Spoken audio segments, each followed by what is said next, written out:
Welcome back, music students. Last time we were looking at 16th notes more so as a review. Now today we're going to be looking at the 16th rests that really go right along with that. So just like the 16th notes have an extra beam when you compare them to the 8th notes, that's how the rests work as well. So we had seen 8th notes beam together like that. Oops. Get rid of that. Those are my 8th notes, and then 16th notes get beamed together in a group of 4 because you can fit 4 into a beat, whereas you can fit 2 8th notes into a beat.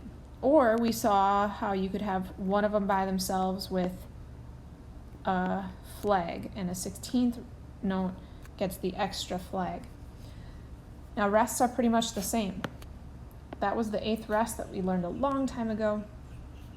This is the 16th rest, and I believe we've seen this before, but just kind of reviewing and getting this more comfortable for us. Again, the 16th rest has that extra little flag on it. So now in 4/4 time, that means the quarter note is getting the beat. So you could fit two 16th rests into an 8th rest, or you could fit 4 16th rests into a quarter rest, because that's one beat, right? So you could fit 4 of them into a beat, or you could fit 2 of them into half a beat, which makes sense, right? All right. Now, down here they give us an example of what this might look like. So 4 16th rests take up the same amount of time for resting as a quarter rest would. Okay, so you'd be resting the same space. That's why usually you would see it with a quarter rest instead of 4 individual 16th rests. That just wouldn't be necessary, right? So we'd use the quarter rest. Okay, first thing I want you to do is practice drawing a few of these. You're going to write 6 of them so you can get comfortable and kind of really get that stuck in your mind how they look.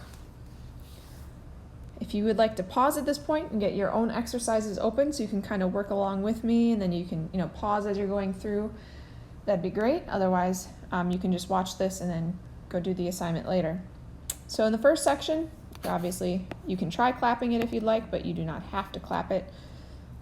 The important part is that you write the counts under the following example, and they gave us the first measure. Now we learned that when it comes to 16th notes, we count them 1 E and so on, right? When we're dealing with notes that are a little bigger, like 8th notes or quarter notes, it gets kind of messy if we're writing in all of that part of the beat that's not getting counted. So in this first one, the 1 E and that's all there, but the E is part of the first half of the beat, and the is part of the second half of the beat. So you don't have to put those there. You can just put 1 and. It's understood that it's 1 E and then the and, okay? When you've got the 16th notes, though, you got to write out all 4 parts of the beat. So 1 E and 2 E and 3 E and 4 E and all right? Again, you don't have to put all of the E's and the U's if they're not getting played. I'll do the second measure, though, for you. So this is an 8th note, which means that gets the 1 E, and I'm not going to put the E, and then this is the this gets the and second half of the beat. Okay, that gets all of beat 2 for the quarter note. 8th notes get 3 and this is all of beat 4. Excuse me. So that's what you're going to do for the first example. Now in number 2, you're filling in each one with the correct number. So you got to think how many 16th notes fits into, 16th rests fits into a quarter rest.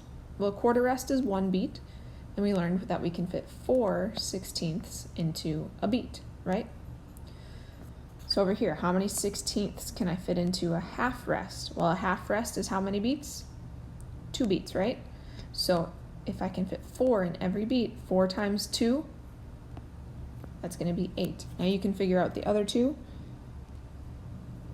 Number 3, change the 8th notes to 16th notes.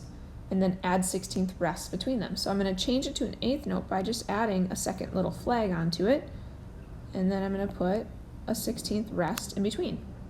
And you'll do the rest of those. Number 4, write the counts under the notes below the staff. That should be easy, right? You're just putting in counting. There's only 2 beats per measure. So they gave you the first measure, 1, E, and A. 2, that quarter note gets all of beat 2. So they put 2 and. You could just put 2, you could put 2 and, you could put 2 E and A. Doesn't really make a difference. It gets all of beat 2. That's what's important. And that's what you're doing for number 4. Number 5, complete the measures below with the appropriate rests. Now that means you're only using rests, you're not writing any notes, so we could put, maybe it's going to be a 16th rest, maybe it's an 8th rest, a quarter rest, half rest, or even a whole rest if you need to fill a whole measure. So in that first one and is filled, the quarter note would get 2 and. This quarter note will get the 4 and. So I'm missing all of 3 and. What kind of rest would I use to fill one beat? Be a quarter rest, right? Oops.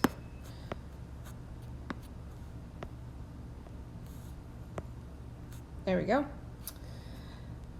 The other part of this tells you to write the counts underneath. I think that's going to be easier for you to do first. So in the second measure, a quarter note gets a beat and a half, so that gets 1 and 2. I'm missing the and. That's taken, because that gets all of 3 and that gets all of 4. So what kind of rest fills half of a beat? An 8th rest, right?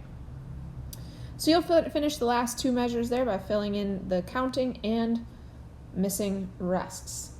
All right, if you have any questions, please reach out, let me know. I'll also be available during our optional class time on Friday. So until then, take care, get your work done, and we'll see you soon.